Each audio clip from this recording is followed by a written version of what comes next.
confrontador, Deus resgatador, nosso tema para o livro do profeta Isaías.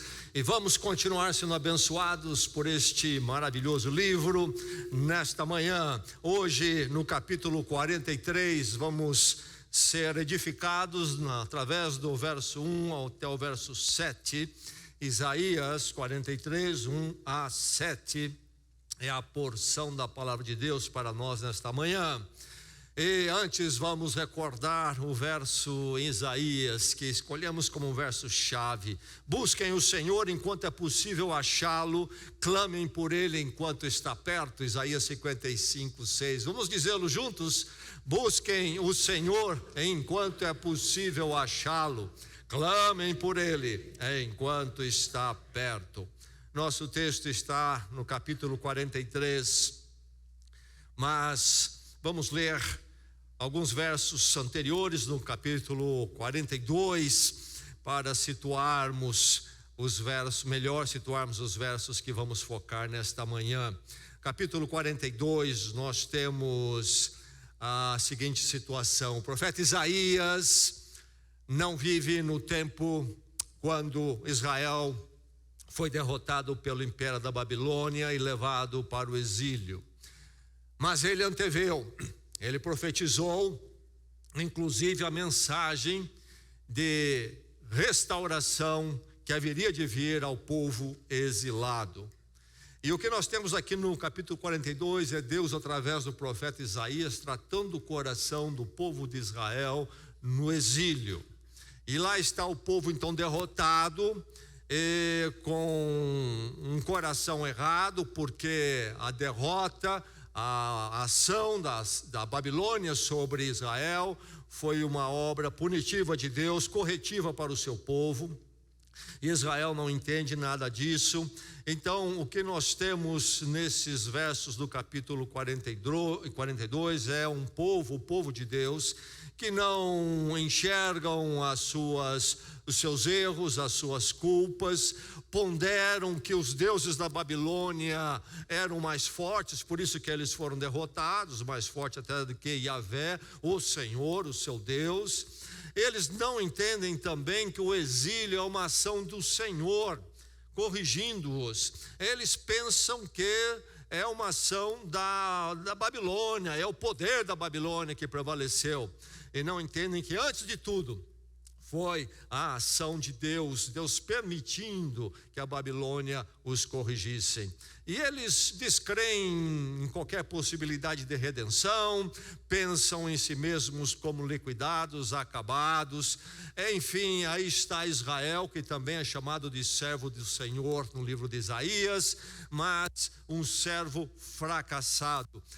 Por isso que no livro de Isaías nos é introduzido um outro servo, o servo aí então no singular, não o coletivo, que seria resgatador, mediador de Israel, um Israel personalizado, mas um Israel perfeito. E no capítulo 42 diz: eis o meu servo a quem sustento, e ele trará justiça às nações. Mas ouça no capítulo 42, a partir do verso 18, como está a situação do povo e como Deus confronta o povo de Israel. 42, 18 diz: ouçam surdos, olhem cegos e vejam. Quem é cego senão o meu servo? E surdo senão o mensageiro que enviei? Quem é cego como aquele que é consagrado a mim? Cego como o servo do Senhor?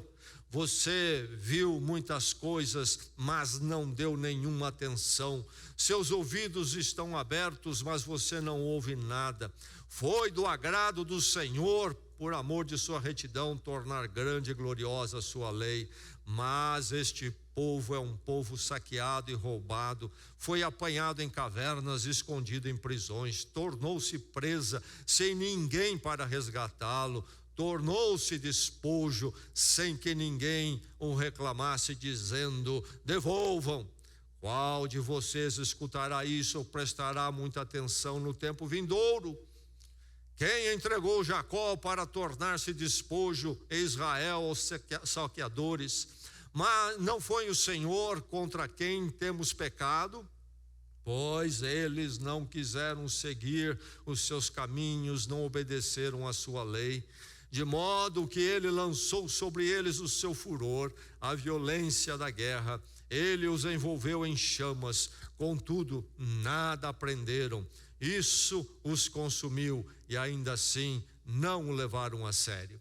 O povo de Israel, então, atravessando esse tempo difícil de provação do exílio e da derrota, mas mesmo assim, não entendendo o seu erro, a sua culpa que levou a tudo aquilo, e com uma série de confusões em termos de interpretar o seu momento. E aí é que vem, então, o nosso texto no capítulo 43, 1-7, com a abertura de uma outra perspectiva na voz do Senhor.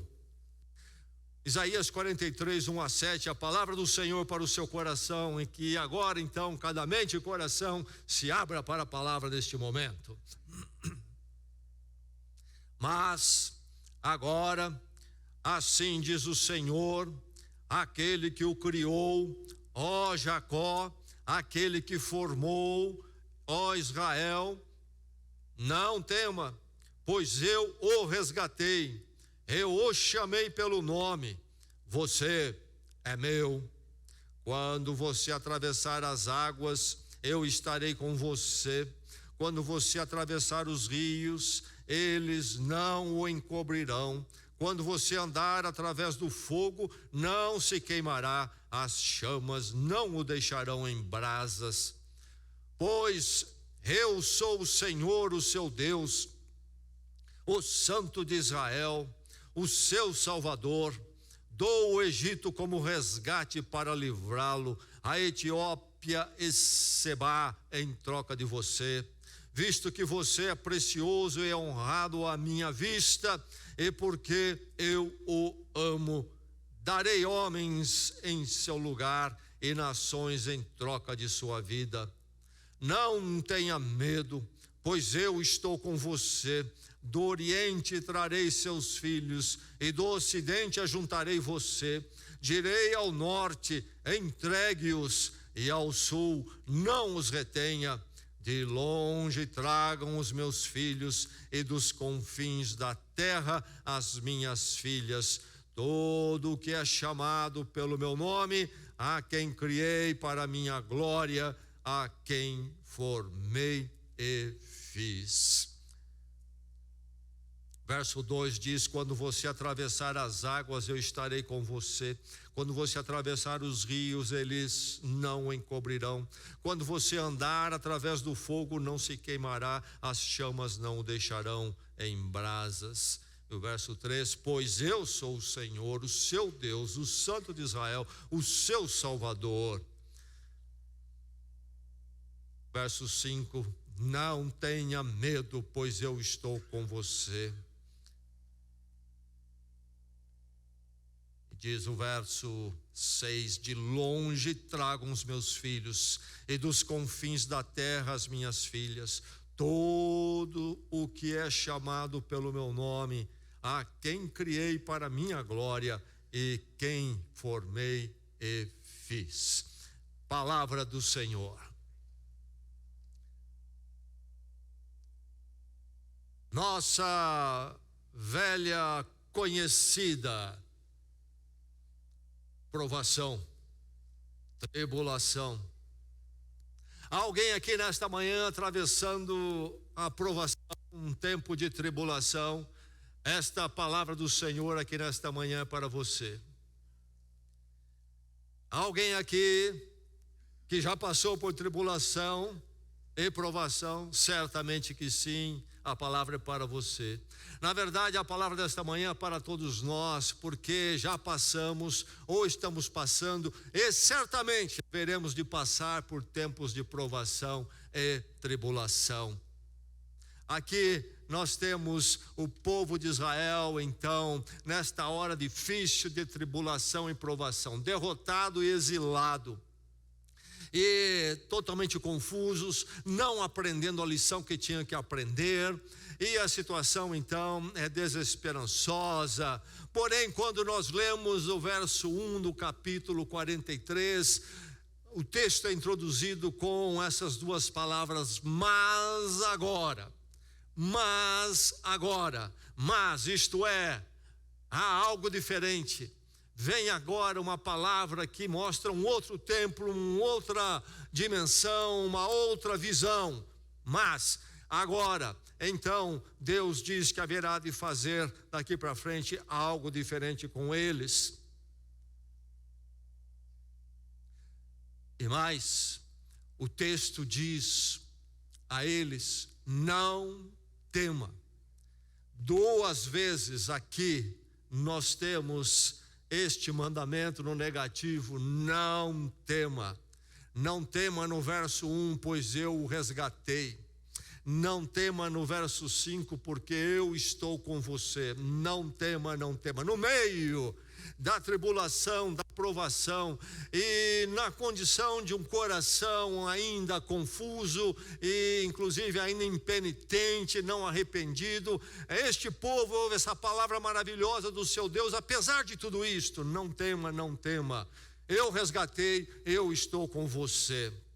A verdade desse texto é que as provações não prevalecem sobre o povo de Deus.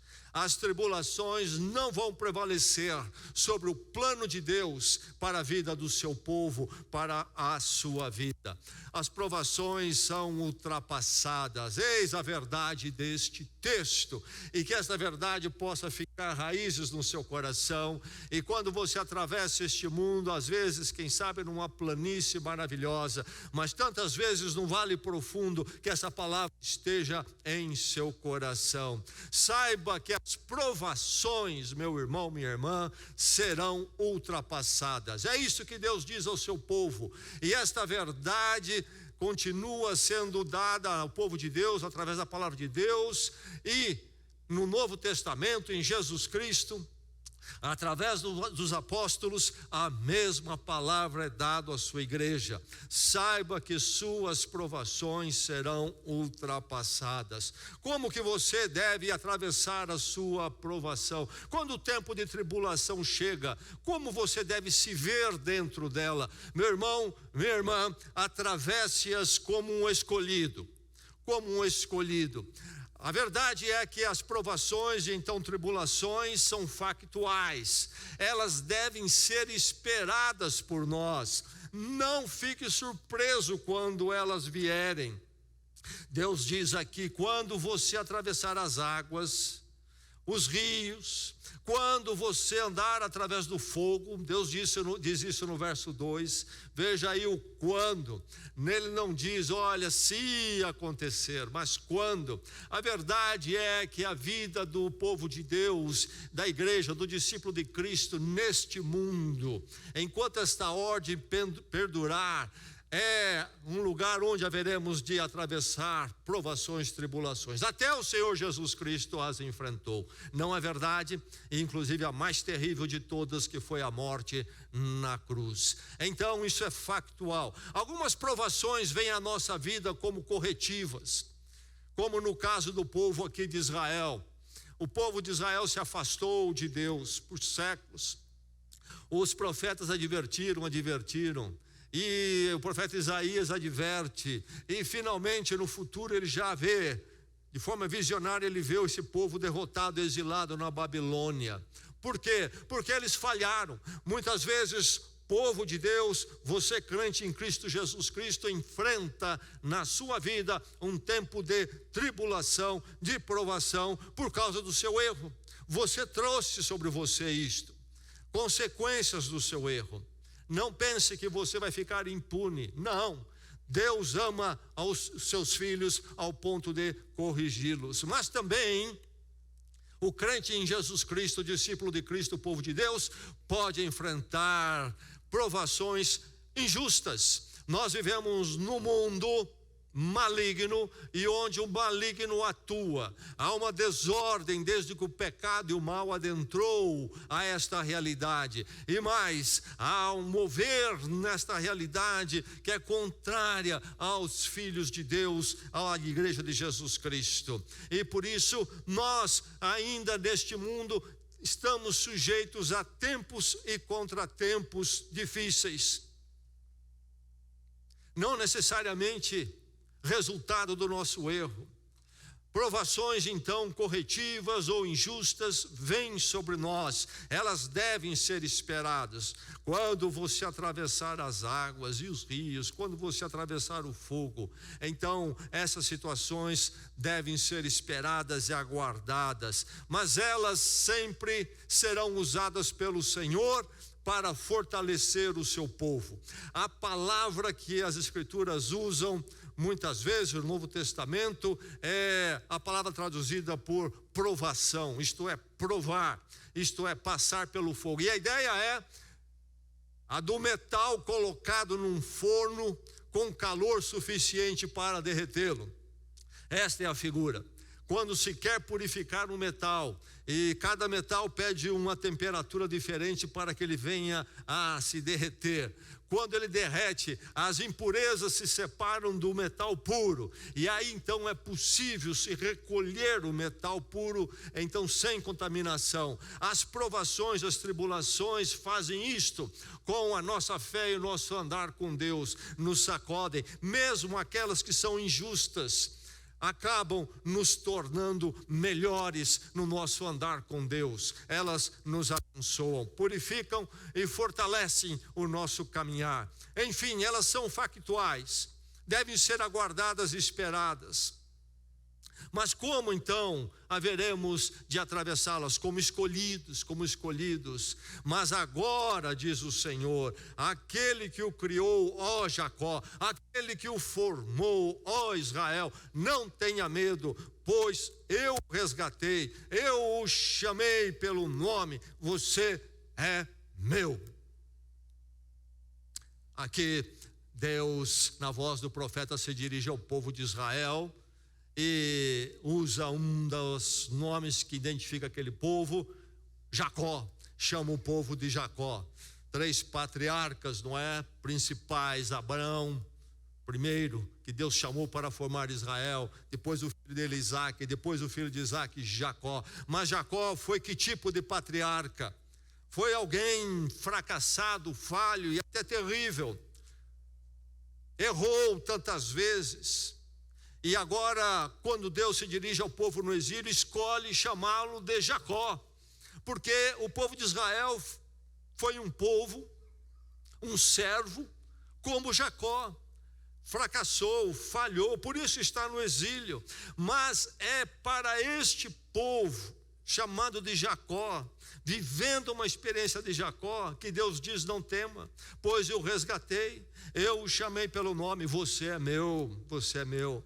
A verdade é que o chamado de Jacó, Deus ao colocar Jacó como patriarca, e Deus ao formar o povo de Israel, Ele o faz não por causa das virtudes de Jacó ou do povo de Israel, mas por causa da decisão dele de escolher, de agir e fazê-lo em graça, porque apesar de quem eles eram, que Deus aqui diz: eu o resgatei, eu o chamei. Não é a nossa virtude, meu irmão, minha irmã, não é o nosso currículo perfeito, moral e espiritual, mas é a graça de Deus sobre nós em Jesus Cristo, nesse amor que nos buscou, nos perseguiu, até que não pudéssemos dizer mais não, não, e dissemos sim, constrangidos, porque o amor de Deus é muito grande por nós em Cristo. E aqui o povo então nessa condição, Deus falando: eu o resgatei, eu o chamei. Israel falho, Jacó, mas o Senhor diz que este povo é dele, povo exilado, sendo corrigido, mas é dele, é uma obra divina, tudo o que acontece em nossas vidas e no povo de Deus. Aqui aparece a expressão assim, diz o Senhor, e quando nós temos a palavra Senhor no Velho Testamento, na verdade é o nome de Deus, Yavé, o que alguns dizem Javé ou Jeová, mas Yavé, mais preciso, É o nome de Deus para a aliança, o pacto que ele fez com o seu povo. O Deus Yahvé, o Deus do pacto da aliança, que é firmado primeiramente ali com Moisés, quando Moisés é chamado em Êxodo capítulo 3, lá no deserto pastoreando ovelhas escondido. Deus vai lá buscá-lo, e ali na conversa com Moisés, quando Deus se revela a ele, então o nome de Deus Yahvé é o Deus do pacto, o Deus resgatador do seu povo. É este Deus que diz: eu é que criei, eu é que formei, eu o resgatei, eu o chamei, você é meu. Efésios capítulo 1, ali aquele grande texto que canta a obra da salvação de Deus em nossas vidas. E o texto vai dizer que nós estamos selados com o Espírito Santo, isto é, fechados, lacrados com o Espírito Santo.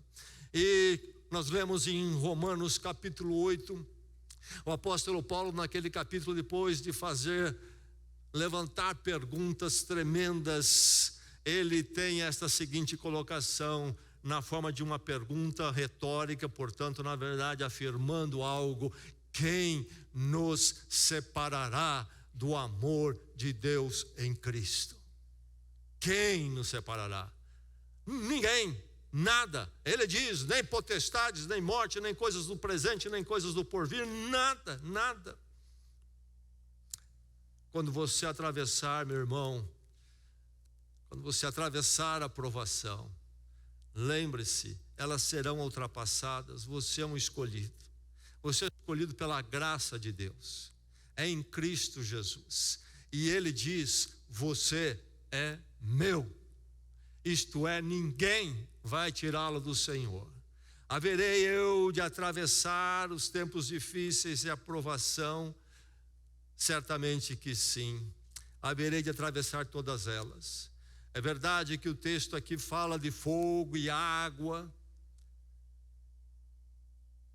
Será que Deus está dizendo ao povo de Israel: agora Israel é assim, quando você vê alguma fogueira, não se preocupa em dar a volta nela, não passa pelo meio, porque quem é crente, o fogo não queima? É isso que Deus está dizendo? Não. Certamente eles continuariam evitando o fogo e a água. Aqui Deus está falando de realidades físicas para apontar os nossos dramas espirituais, nossas questões espirituais. Quando a água e o fogo surgem, eles são um problema, mas é primeiramente um problema espiritual, porque nós ficamos questionando: onde é que está Deus? Quem sou eu diante de Deus? Mas enfim, com experiências físicas ou sem experiências físicas, nós atravessamos tempos de provação. Tempos de provação, às vezes, que não tem nada a ver com algo até exterior. Mas Deus estará conosco, por quê? Porque eu sou fiel, estou com Deus? Não, porque primeiramente eu sou dele. E ele disse: você é meu. Você é um escolhido. Atravesse sempre as provações como escolhido. Elas serão passadas, você é um escolhido.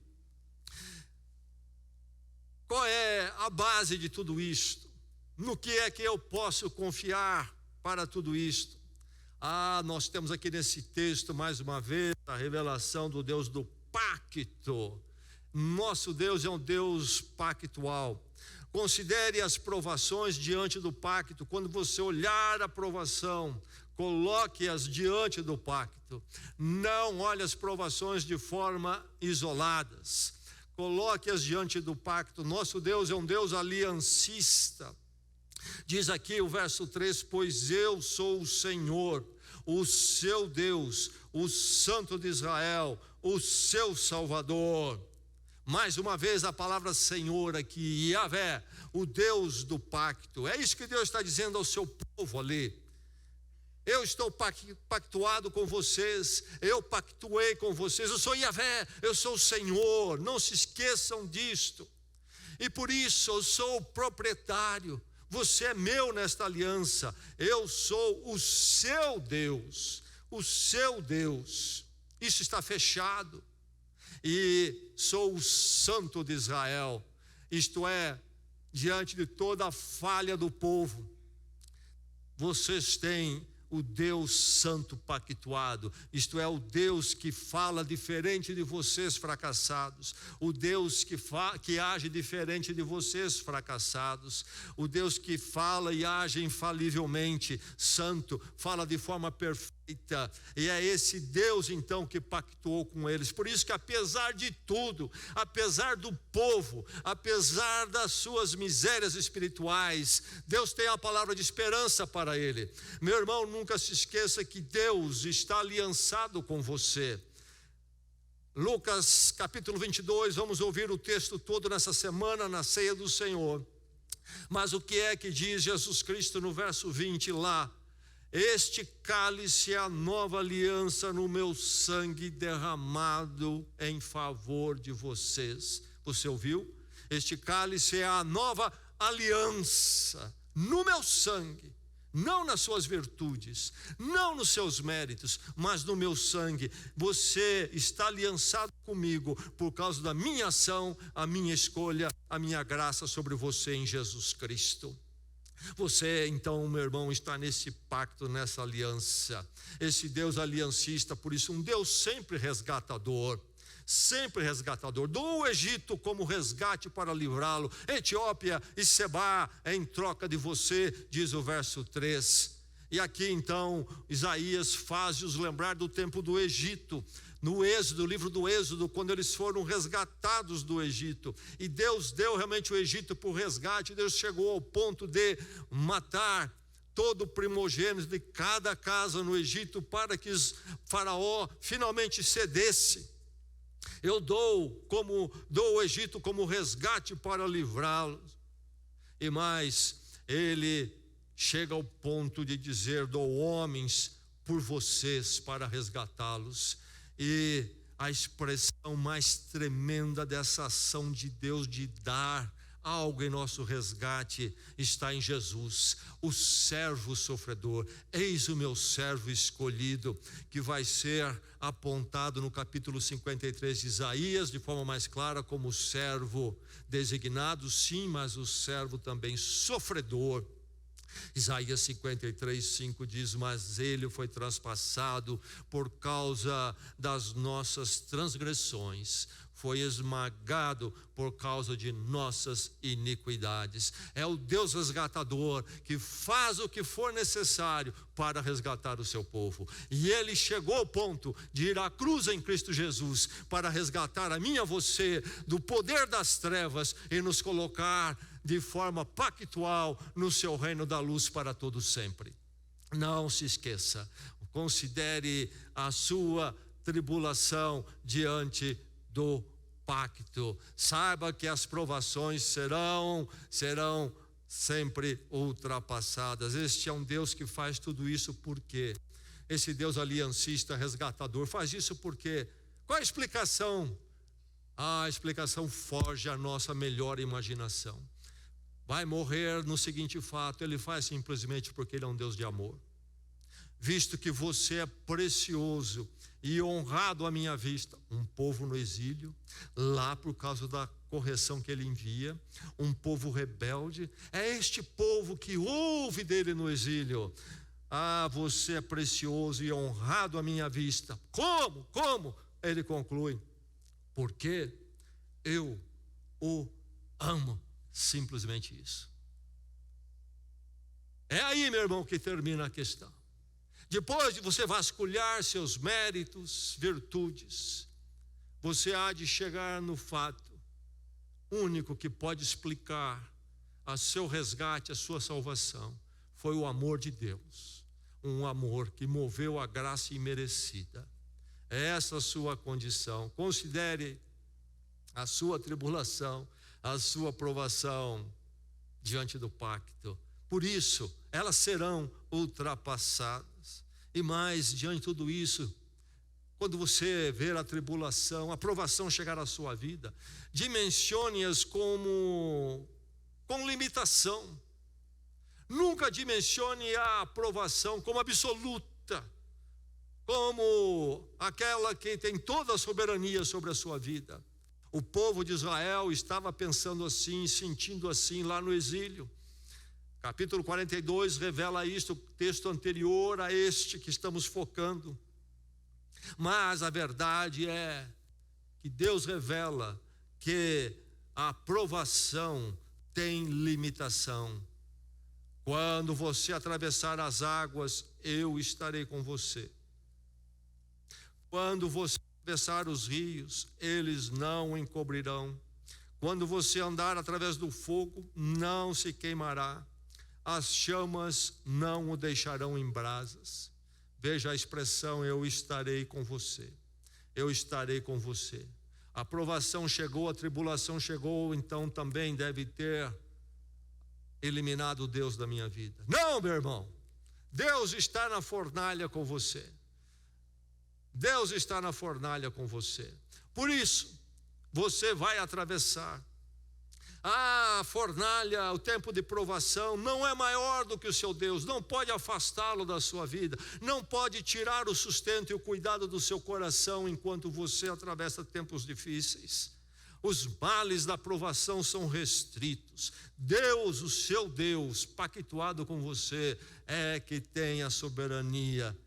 Por isso que a sobrevivência nossa no projeto de Deus para as nossas vidas está assegurada. Não encobrirão, não se queimará. Nada, nenhuma provação será fatal para o projeto de Deus na sua vida, para aquilo que Deus tem para você, para a obra maravilhosa. A garantia disto é isto aqui: estarei com você. Estarei com você. Jesus Cristo prometeu a nós o mesmo, reafirmando esta verdade para o povo de Deus. E eu estarei com vocês todos os dias até a consumação dos tempos. Dimensione a provação sempre com limitação, meu irmão. Elas serão ultrapassadas. Saiba que você vai ultrapassar. E acima de tudo, equacione as provações com o epílogo. Você conhece a palavra epílogo, não conhece? Usada muito em filme ou uma série, filmes ou no fim de um livro. Epílogo. Como é que a história há de acabar? Como é que se termina? Como é que se conclui? Como é que se amarra tudo?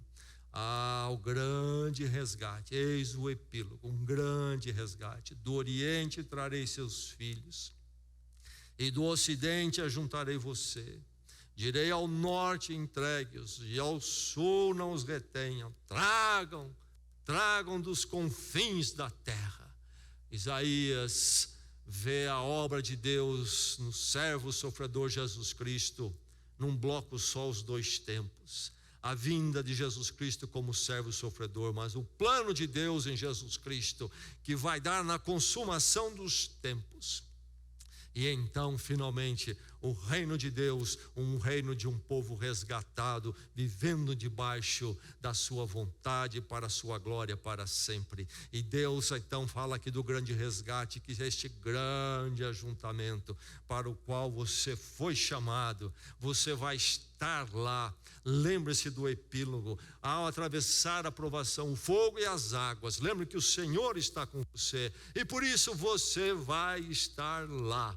Você vai chegar lá nesse grande ajuntamento. Você está recolhido para este ajuntamento, um ajuntamento que é universal, é gracioso. Todo aquele que é chamado pelo meu nome, diz o verso 7. Então, aqui em outros textos de Isaías, é muito claro que Deus fala de um resgate de Israel do exílio à Babilônia, uma volta à terra prometida, reconstrução, mas fala de promessas que não estão completas ali. Fala de promessas de uma obra que é muito maior, exige algo muito maior. E aqui vai então a esta grande obra universal. Do norte, do sul, trarei a todos. Trarei quem? Todo o que é chamado pelo meu nome. Não é só o povo de Israel, mas todo o que é chamado pelo meu nome. A quem criei, para a minha glória, toda criatura à imagem e semelhança do Senhor, a quem formei e fiz. Aí está esta grande obra, grande ajuntamento, resgate universal e gracioso. Quem é que chamou? Quem é que chamou? Ah, eu chamei Deus, e aí por isso ele veio e agora está tudo certo na minha vida. Não, meu irmão, Deus é quem chamou. Eu respondi, todo o que é chamado pelo seu nome. É graça pura sobre a minha vida. Por isso, eu sei que eu estarei nesse grande ajuntamento, porque é a graça dele, ele me chamou. É um chamado infalível do Deus que fez a aliança, o pacto comigo em Cristo Jesus. Então, quando você ver a tribulação, a provação, quando você atravessar naquele momento difícil, do abatimento da dor, sempre equacione aquilo com o epílogo. A aprovação não é a palavra final. No tem o plano dele e tem o epílogo dele, que é maravilhoso e grandioso. No capítulo 42, nós vimos na semana passada, quando ele fala: eis o meu servo, o servo designado, que nós sabemos que é Jesus Cristo, e diz: ele trará, diz lá no verso 1, no capítulo 42, ele trará justiça às nações. Isaías antevê um tempo, quando então teremos a novos céus, nova terra, então o reino de Deus, os resgatados que Deus chamou em Cristo. Você vai estar lá. Não importa que provação, tribulação você enfrente, você estará lá, porque você é chamado pelo seu nome. João, em Apocalipse, viu esse tempo. E ali no capítulo 5, ele canta cântico e coloca o povo então lá na eternidade cantando um cântico de louvor, adoração ao Cordeiro. O Cordeiro que então é este sobre o qual a história está baseada. E diz o cântico: tu és digno, com o teu sangue compraste para Deus gente de toda a tribo, língua, povo e nação. Gente de toda a tribo, língua, povo e nação. Do Oriente trarei seus filhos, do Ocidente ajuntarei, até dos confins da terra, todo o que é chamado pelo meu nome. Há um grande epílogo. As provações são temporárias, difíceis sim, mas elas passam e haverão de passar, mas o plano de Deus, o chamado de Deus eterno para a minha vida e a sua, vai prevalecer. Você não vai ficar pelo meio do caminho, a sua fé não vai fracassar, você não vai ser afastado da graça de Deus. Saiba que as provações serão ultrapassadas e há um grande epílogo esperando por você e por mim e pelo povo de Deus, de todas as partes, de toda a tribo, língua, povo e nação. Deus está formando o seu grande povo para o grande epílogo. É por causa disto é que 2 vezes nesses versos o profeta vai dizer: não tema, não tema. Provações são maiores do que você, sim, mas não maiores do que aquele que está com você. Por isso diz: não tema. Não tema. A sua vida não foi jogada ao esmo, ao acaso ou para o canto. Continua nas mãos do Senhor, no projeto dele.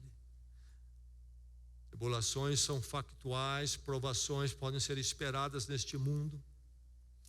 O Senhor Jesus Cristo avisou: no mundo tereis aflições, mas a verdade é que pela graça de Deus e o amor de Deus e o chamado de Deus em Cristo Jesus, elas serão sempre ultrapassadas na sua vida. E você está destinado para o grande epílogo do Senhor. O pacto de Deus garante seu ultrapassar, meu irmão, das provações, até chegar ao epílogo glorioso. Vamos orar?